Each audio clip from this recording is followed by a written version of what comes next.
संविधान। मैं एडवोकेट प्रेम प्रकाश। हम बात कर रहे हैं 22 बनाम 22 बनाम 22 की।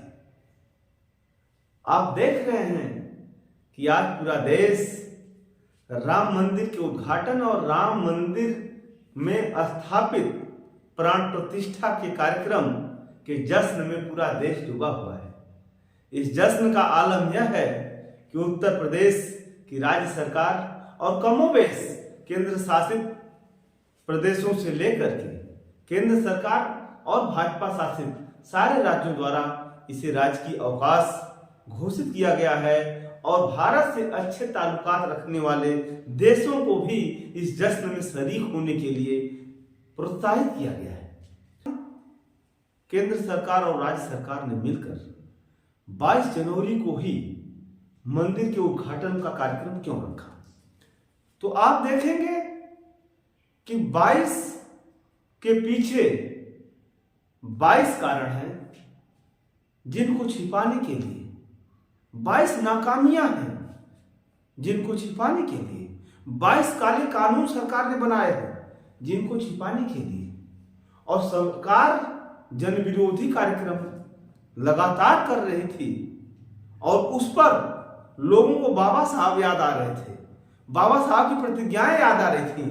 तो बाबा साहब की 22 प्रतिज्ञाओं को भुलाने के लिए, और सबसे खास बात आप देखेंगे कि 22 जनवरी 1947 को ही इस संविधान सभा ने इस देश के संविधान की प्रस्तावना को स्वीकार किया। उस तथ्य को छिपाने के लिए सरकार ने 22 जनवरी का कार्यक्रम रखा। तो आपको यह बात को समझना होगा कि आखिर 22 जनवरी 1947 के दिन जब संविधान सभा ने संविधान की प्रस्तावना को स्वीकार किया, तो आज हम संविधान की प्रस्तावना को याद करके उस प्रस्तावना में वर्ड शब्द स्वतंत्रता, समानता, बंधुत्व, भाईचारा की जो मिसाल इस देश की संविधान की प्रस्तावना है उसको याद करके हम इस देश में आगे बढ़ते, तो नहीं। इस देश में जो सरकार चल रही है, यह सरकार गैर बराबरी के आधार पर, भेदभाव के आधार पर चलने वाली सरकार है। इस नाकामी को छिपाने के लिए सरकार ने 22 जनवरी का कार्यक्रम रखा है। आपको यह समझना होगा कि इसके क्या निहितार्थ हैं 22 जनवरी के।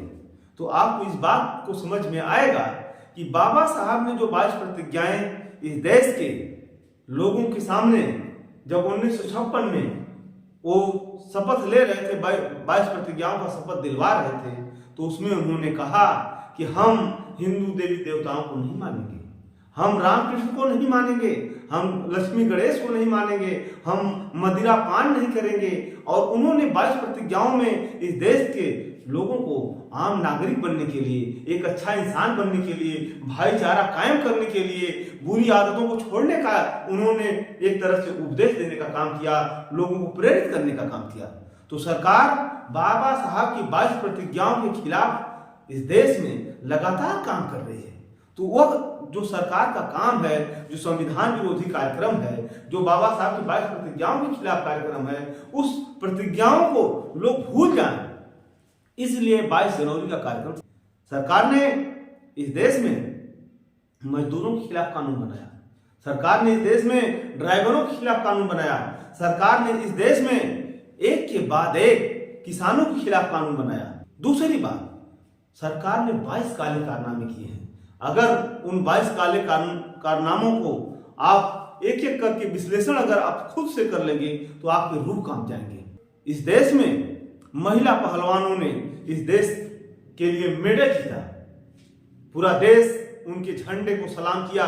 इस देश में पूरे देश के लोगों ने खुशी मनाई। महिला पहलवानों ने कहा कि हमारे साथ इस देश का कुश्ती का अध्यक्ष शोषण किया, हमारा यौन शोषण किया, इस देश में उसके खिलाफ कुछ नहीं हुआ।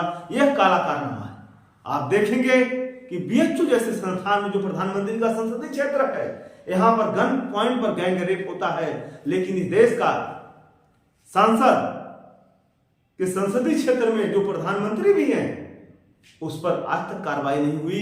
कार्रवाई तब हुई जब 60 दिन के बाद वो वो भाजपा कार्यकर्ता जब चुनाव प्रचार मध्य प्रदेश का करके आ जाते हैं तो मन की बात करने वाले दिन उनको जो है धीरे से सरेंडर करवा करके जेल के सलाखों में डाल दिया जाता है, लेकिन आज तक उस पर चर्चा नहीं होती। आप देखेंगे इस देश के किसानों के खिलाफ जो सरकार ने कानून बनाया, किसानों को सैकड़ों दिनों तक सड़क पर धरना प्रदर्शन किया गया, लेकिन कानून स्थगित हो गया, कानून समाप्त नहीं हुआ। तो इस देश में जन विरोधी, किसान विरोधी, ड्राइवर विरोधी, मजदूर विरोधी, एक से एक 22 कानून सरकार ने बनाए और इन 22 कानूनों के खिलाफ इस देश की जनता में आक्रोश है। तो ये आक्रोश उनके खिलाफ वोट में न तब्दील हो जाए, इसलिए यह सरकार 22 तारीख को मंदिर उद्घाटन के बहाने पूरे देश में एक जनमानस में हिंदू होने के नाम पर हिंदू बनाम मुस्लिम करके चुनाव जीतना चाहती है, इसलिए इन्होंने 22 को उद्घाटन का कार्यक्रम रखा है। आप देखेंगे कि जो सरकार की जो स्वतंत्र एजेंसियां हैं इस देश में, उन्हें स्वतंत्र एजेंसी के रूप में संविधान में प्रावधानित किया गया है।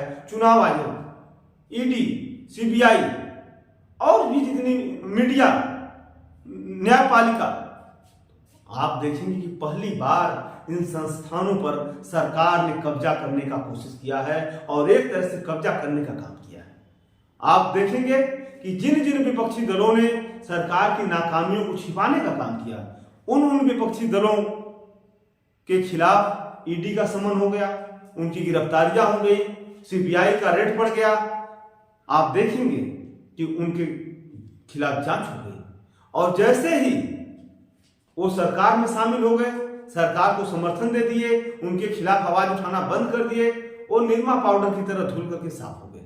तो ऐसे में यह लोकतंत्र के लिए शुभ संकेत नहीं है और आपको यह समझना होगा कि पहली बार चुनाव आयोग को इन्होंने अपने ग्रिप में लिया और संसद सदस्यों को निलंबित करके कानून पास किया कि अब इसमें देश के न्यायाधीश, जो मुख्य न्यायाधीश भी इसमें सिलेक्शन कमेटी में होते हैं, वो नहीं रहेंगे, केवल विपक्ष की एक नेता रहेंगे और प्रधानमंत्री रहेंगे और एक देश का जो प्रधानमंत्री का जो पार्टी का एक नेता होंगे।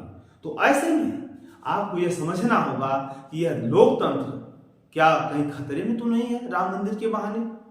क्या इस देश के जितने भी संसाधन हैं अडानी, अंबानी सहित पूंजीपतियों के हवाले करके सरकार हम तो झोला उठाएंगे, हम तो फकीर हैं, हम चले जाएंगे, मेरा क्या, यह कह करके आपको ये सरकार इस दिशा में तो ले जाने की फिराक में नहीं है। और नहीं है तो सरकार को इस बात का जवाब देना चाहिए कि यह देश संविधान से चलता है।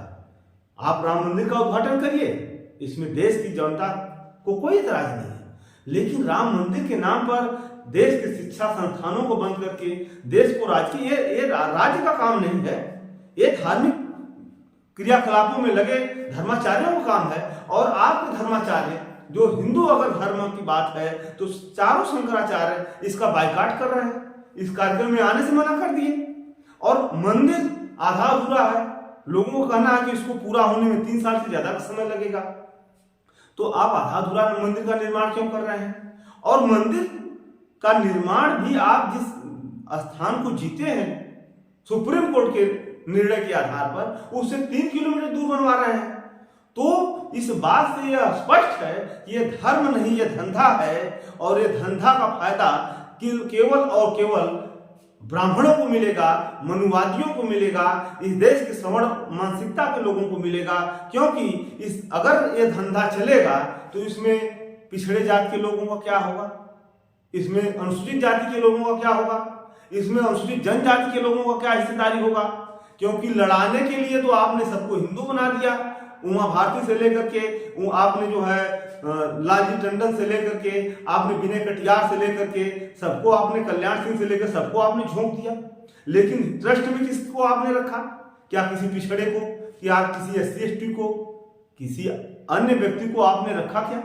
अगर नहीं रखे तो क्या मंदिर का पुजारी पिछड़ा जाति का SC ST का व्यक्ति होगा क्या? अगर नहीं होगा तो यह विशुद्ध रूप से एक वर्ग विशेष के लिए यह धंधा है और इस धंधे के नाम पर आप जो दुकानदारी कर रहे हैं ये देश के साथ एक धोखा है। इस धोखे को इस देश की जनता समझ रही है और आपको यह भी बताना होगा कि जो 22 काले कारनामे आप किए हैं उसका क्या, जो 22 काले कानून बनाए हैं उसका क्या, जो स्वतंत्र एजेंसियां हैं उनको आपने हाईजैक किया है उसका क्या, पूरे मीडिया संस्थान जो स्वतंत्र पत्रकारिता के नाम पर कलंक हैं, आपके एजेंट के रूप में, आपके चमचे के रूप में काम कर रही हैं, अडानी अंबानी के नियंत्रण में काम कर रही हैं, उनका क्या, जो न्यायपालिका है उसको आपने हाईजैक कर रखा हुआ है उसका क्या।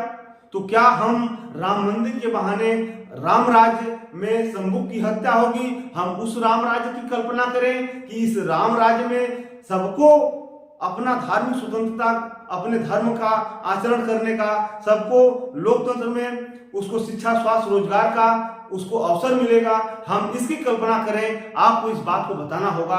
और 2024 के चुनाव में आपको यह भी बताना होगा कि तमिलनाडु की सरकार ने कहा कि ये धर्म नहीं, ये धंधा है, और अगर धंधा है तो उसमें हर जाति वर्ग समुदाय के लोगों को आना चाहिए। तो आप क्या राम मंदिर में अगर ये धंधा है या अगर ये रोजगार है तो क्या रोजगार में सबकी भागीदारी होगी? क्या ट्रस्ट जिसमें अभी तक आपने तथाकथित ब्राह्मणों और सवर्णों को हिस्सेदारी दिया है तो उसमें और लोगों की भागीदारी होगी क्या? अगर नहीं होगी तो सारे एससी/बीसी के लोगों को आप हिंदू के नाम पर झुंझुना पकड़ा करके उनके साथ धोखाबाजी क्यों कर रहे हैं? उनके हक और सम्मान, उनके रोजगार को आप छीन करके उनको मंदिर की तरफ मोड़ने की आप साजिश क्यों कर रहे हैं? और नहीं कर रहे हैं तो आपको इस बात को बताना होगा कि 22 साल में 22 तारीख को मंदिर के बहाने क्या 22 काले कारनामों को आप छिपाने की साजिश कर रहे हैं? क्या 22 काले कानूनों को छिपाने की साजिश कर रहे हैं? क्या 22 तारीख के संविधान की प्रस्तावना को आप छिपाने की कोशिश कर रहे हैं? क्या बाबा साहब के 22 प्रतिज्ञाओं को छिपाने की कोशिश कर रहे हैं? अगर नहीं तो आपको इस पर जवाब देना होगा। हम अगले वीडियो में चर्चा करेंगे कि बाबा साहब की 22 प्रतिज्ञाएं क्या हैं। हम अगले वीडियो में उसके बाद चर्चा करेंगे आपके 22 काले कारनामे क्या हैं। हम अगले वीडियो में आपसे चर्चा करेंगे कि 22 काले कानून क्या हैं। उसके अगले वीडियो में चर्चा करेंगे कि किस प्रकार से तमाम स्वतंत्र एजेंसियों पर आपने चाबुक लगा दिया है, अपने कार्यकर्ता के रूप में उनसे काम करवा रहे हैं। और आपका ये 22 का जो एजेंडा है, आप 22 काले कानूनों को छिपाने के लिए, 22 काले कारनामों को छिपाने के लिए, 22 को संविधान की प्रस्तावना को छिपाने के लिए और ये लोकसभा चुनाव जीत करके लोगों के हकों पर, सम्मान पर, बराबरी पर, उनके नौकरियों पर, उनके आरक्षण पर डाका डालने की साजिश है। इस बात को आपको समझना होगा और सरकार को इस बात को बताना होगा कि धर्म सरकार का काम नहीं है, ये धर्माचार्यों का कार्य है। हम बताएंगे कि कैसे आप इस साजिश का शिकार हो रहे हैं। आगे की वीडियो में इन सारे बातों पर चर्चा करेंगे। तब तक के लिए जय संविधान।